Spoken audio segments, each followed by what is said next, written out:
El segundo punto a tratar dentro del tema de la dictadura franquista lleva como título Institucionalización del régimen, relaciones internacionales y etapas políticas. Como el título indica, en una primera parte de este punto, hay que tener en cuenta lo siguiente. El régimen franquista era una dictadura personal que tenía una serie de apoyos sociales y unas familias. Digamos que Franco sabía ubicar en los puestos de poder eh, para, digamos, tener un cierto contrapeso y que ninguna terminara teniendo un protagonismo excesivo, ¿no? Aunque sí hay etapas en el franquismo en que algunas de estas familias pues somos más protagonistas que otras. Como por ejemplo la primera, con los falangistas, luego los tecnócratas ya en los años 60, etc. Y lógicamente es un régimen antiparlamentario, antiliberal y antidemocrático, pero digamos que va cogiendo forma a partir de una serie de leyes fundamentales que se llamaban, ¿no? Que concretamente son estas que vemos aquí y que están ordenadas por orden cronológico y que la última, que es la ley para la reforma política, es del año 76, por ejemplo, hablo de esta que es relevante para los temas venideros y que fueron aprobadas por las Cortes franquistas, aunque Franco ya había muerto. O sea, el franquismo no como Estado, sino como régimen, termina con esta ley fundamental. Las propias leyes franquistas las que optan por la reforma. Esto lo veremos en el tema siguiente. Y de esta lista, pues las más importantes, por ejemplo, el Foro del Trabajo, eh, digamos que establece una serie de obligaciones en el concepto de Estado corporativo, donde, insisto, patronos y obreros están dentro del llamado sindicato vertical, que pertenecía a Falange, todos eran del movimiento nacional. Esto está inspirado ya en lo que intentó hacer Miguel Primo de Rivera en los años 20. La ley constitutiva de Cortes, había unas Cortes que eran elegidos por Franco y una parte, un porcentaje de ellos también a través de las instituciones de la familia, el municipio y el sindicato. El Foro de los Españoles del año 45, digamos que establece una serie de derechos y obligaciones, es lo más parecido, entre comillas, junto con la Ley Orgánica del Estado a una Constitución. Y esta se hizo en el contexto de, bueno, pues de derrota de las potencias del eje con una oposición todavía antifranquista, porque estaba la guerra civil muy reciente, importante, en el contexto también en el que don Juan hace el manifiesto de Lausana, donde digamos se postula como heredero legítimo o sus derechos legítimos los defiende al trono de España. Entonces esta etapa quizá fue la más crítica del franquismo, son los años de la autarquía y los años de la cartilla de racionamiento, los años del hambre, en definitiva. La ley de referéndum nacional, en la que, bueno, pues Franco, para diversas cuestiones, convocaba plebiscitos o referéndum, que es lo mismo, lógicamente lo ganaba siempre.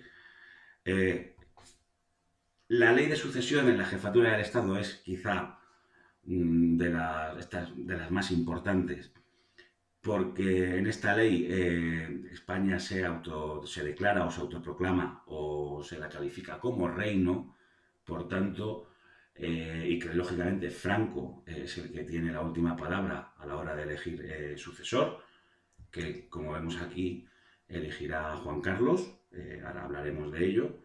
Esta fotografía es del año 69, que es cuando Franco ya muy avejentado, pues decide que el sucesor a jefe del Estado y jefe del ejército va a ser Juan Carlos I, hijo de don Juan, y Juan Carlos jura los principios del movimiento nacional, entonces, y fidelidad al jefe del Estado, aunque luego, bueno, la reforma pues traería la democracia, la transición, etc. Y luego, pues la ley de principio del movimiento nacional es una especie bueno, pues contentar, digamos, los oídos del movimiento nacional, cuyo jefe político era Franco también, la ley orgánica del Estado y la última también es muy importante, que es la ley para la reforma política, que esta ya estaba Adolfo Suárez de presidente y la sacó adelante y esta es la que va a traer pues bueno, pues la transición, la democracia, la constitución posteriormente, la legalización de los partidos políticos, etcétera, etcétera, etcétera. Por tanto, las leyes fundamentales del franquismo son las que van estructurando administrativamente y políticamente el régimen franquista. Y luego las etapas. Hay un primer franquismo entre 1939, el franquismo nace ya en el 36, cuando el Franco es proclamado en Burgos,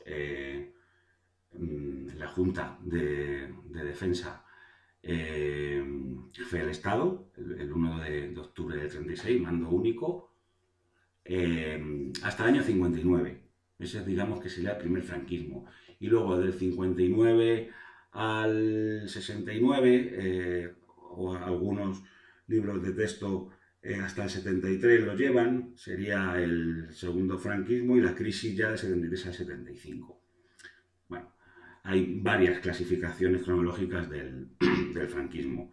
Lo que sí está claro es que la primera etapa, que va del 39 al 59, hasta se puede dividir en un protagonismo de los falangistas. Hasta el año 45 España queda aislada del mundo prácticamente con la condena de Naciones Unidas del año 46, o sea, no es incluida en las Naciones Unidas, no es incluida en el Plan Marshall. La ONU argumenta que lógicamente ha sido un país próximo a las potencias del eje, a las potencias fascistas,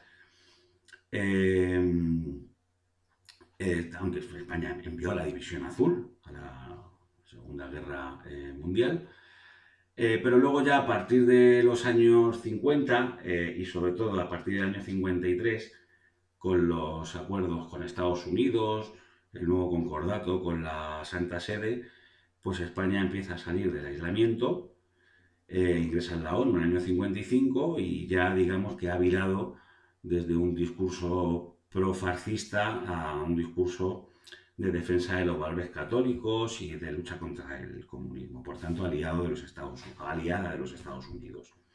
Y luego la modernización es a partir del 59 con el plan de estabilización, aunque sigue habiendo siempre dentro y fuera del país una oposición al régimen franquista. Esto se verá en el último punto. Incluso dentro del régimen franquista hay una serie de reformistas, sobre todo en los años 60, pues que ven más allá de la muerte de Franco y que es imprescindible si España quiere entrar en el circuito europeo, en la Comunidad Económica Europea, básicamente, pues que tiene que ser una democracia. Porque España lo intentó a finales de los 60, a principios de los 70, y lo único que consiguió fue un acuerdo económico preferencial. Entonces, bueno, estas es un poco aquí las principales fechas de las etapas del franquismo en este esquema. La primera etapa es, bueno, pues etapa de, como ya hemos dicho, de miseria, de hambre, de protagonismo de la falange, de los falangistas, de mucha represión, campos de concentración, exilio, lógicamente, más se hablan de cifras de 500.000 de exiliados, aunque luego una parte de ellos volverían por sucesivas medidas de gracia que haría el régimen, y mucha gente pues, se pasó escondida 40 años en zulos, dentro de su casa o en habitáculos habilitados, etc. Por tanto, la primera etapa es la etapa de la autarquía, con un predominio muy fuerte del ejército y de los falangistas, y en la etapa del aislamiento internacional. Aquí tenemos dos imágenes muy importantes, que esta es la entrevista entre Franco y Don Juan en el Yate Azor. esto es del año 47, donde, bueno, pues después del manifiesto de Lausana, pues lógicamente Franco va a seguir siendo jefe del Estado, pero bueno, por lo menos don Juan y su hermano, que luego fallecería, desgraciadamente, estaban jugando los dos hermanos y bueno, pues se dispara un arma, pues vendría don Juan Carlos a ser educado en España. Por tanto, don Juan Carlos venía a ser educado, lógicamente, académicamente y militarmente también. Entonces, don Juan Carlos venía de septiembre a junio y luego en vacaciones, pues él se volvía a Estoril, que es donde vivía don Juan con su esposa, donde vivía la familia real. Ya había muerto Alfonso XIII en el año 41. Entonces, bueno, pues este es el pacto y luego Franco hace un guiño declarando a España como reino con la ley de sucesión. Y ahí, digamos, está la posibilidad de la vuelta de los Borbones de nuevo, porque Franco al fin y al cabo era un general monárquico que le había jurado la bandera monárquica y había hecho su carrera bajo el reinado de Alfonso XIII en África, etc. Por tanto, bueno, lo más lógico era que volvieran, digamos, los Borbones en la figura de don Juan Carlos, aunque el legítimo era su padre, que era don Juan. Y luego hay que tener en cuenta también el plan de estabilización, que cambia, digamos, la economía, porque la autarquía con protagonismo de los falangistas, bueno, pues ya la autarquía consigue la independencia, o pretende conseguir la independencia económica de un país, pero yo creo que España, al estar aislada internacionalmente, el único país que vendía trigo y pan era Argentina, la Argentina de Perón.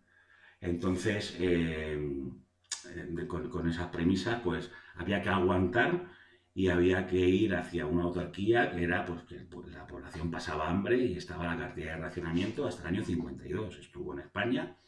Y luego ya posteriormente, en los años que van del 52 al 59 con el plan de estabilización, pues España ya digamos que empieza a salir de esa crisis económica y el plan de estabilización lo que pretende es liberalizar la economía eh, con una contención del gasto público, digamos equilibrar las cuentas y favorecer las inversiones extranjeras. Si ha salido del aislamiento internacional, pues que España sea atractiva para las inversiones extranjeras. Y luego además se devaluó la peseta, lo que la hace más atractiva, lógicamente, y estamos en los años también de las remesas de divisas que traen o que envían la emigración española por Europa, Suiza, Francia, Bélgica, Alemania, norte de África, en Argelia. Estamos hablando de casi 2 millones de trabajadores españoles que marcharon a Europa pues a buscar mejor fortuna, básicamente. Y esto pues, va a llevar en esta segunda etapa a un despegue económico algo descontrolado y basado en un turismo de sol y playa. Aquí vemos. Y este tipo, vemos la propaganda, ¿no? El reclamo. Pero este tipo de turismo extranjero que va a venir a España también va a ser motor de cambio social. Entonces va a llegar un momento en los años 60 en que va a haber un desfase entre lo que es el régimen a nivel de mentalidad, que está, digamos, anclado en sus inicios, y la mentalidad real que empieza a tener la sociedad española, que va a ser más moderna que el propio régimen, ¿no? Esto es gracias al desarrollo económico que va a haber en los años 60. Y esto es un poco lo que hay, o sea, a nivel económico, que se toca en otro punto más concreto. Y luego también Franco, en la última etapa, en el año 73, pues que Franco había sido siempre jefe del Estado y presidente del gobierno, pues va a designar presidente del gobierno en el año 73 a Luis Carrero Blanco, un hombre de confianza total y absoluta de Franco, muy leal y muy fiel a Franco, y una persona con una mentalidad del régimen pues bastante, digamos, tradicional, ¿no? Bueno, pues Carrero Blanco va a durar poco, unos meses, porque en diciembre del 73 ETA pues va a cometer el atentado en la calle Claudio Coello y, y nada, pues esto va a ser un impacto a nivel mundial, pues es una calle céntrica de Madrid. Eh, Aquí pues enseño un poco cómo construyen el túnel, lo llevan hacia el centro de la calle, tenían estudiado sus movimientos de meses antes, en un principio querían secuestrarle, luego se desechó la opción del secuestro y finalmente ETA en una asamblea pues decidió, digamos que asesinarlo, ¿no? Hay mucha literatura sobre si estaba detrás también Estados Unidos y se permitió cómo el Estado, los terroristas, los militantes de ETA se movían con total libertad, alquilaban pisos, alquilaban zonas, incluso tuvieron pisos en la zona de Alcorcón, en Móstoles, se iban moviendo y luego finalmente estuvieron excavando un túnel días enteros hasta el medio, hasta el centro de la calle. Pero bueno, el caso es que si había una persona que podía, digamos, encarnar la continuidad del régimen franquista era Carrero Blanco, a pesar de que Juan Carlos estuviera en la jefatura, ¿no? El caso es que aquí se le dio un golpe importante al régimen y nada, pues aquí tenemos más imágenes de cómo quedó la calle, la calle Claudio Coello. Y luego, pues bueno, también podemos terminar este tema con la política exterior, ¿no? Un recorrido que va muy pareja a la situación internacional, lógicamente, de Europa y del mundo, y también el protagonismo que tengan las diferentes familias en función de la etapa. Por ejemplo, en la Segunda Guerra Mundial tenían protagonismo los falangistas y Franco aprovechó para enviar los voluntarios a luchar contra la Unión Soviética de la División Azul en el año 42. Y fueron bastantes, fueron bastantes. Fueron del orden, porque iban por reemplazos también, fueron del orden de 40.000 voluntarios. Franco también aprovechó para quitarse de en medio a falangistas que le pudieran, digamos, poner en cuestión, pues como qué había hecho con la falange Franco, que fue básicamente asimilarla al régimen. Y luego, posteriormente, con los pactos con Estados Unidos, pues las 4 bases que se establecen en España: Zaragoza, Torrejón de Ardoz, Rota y Morón de la Frontera, en el contexto de la Guerra Fría.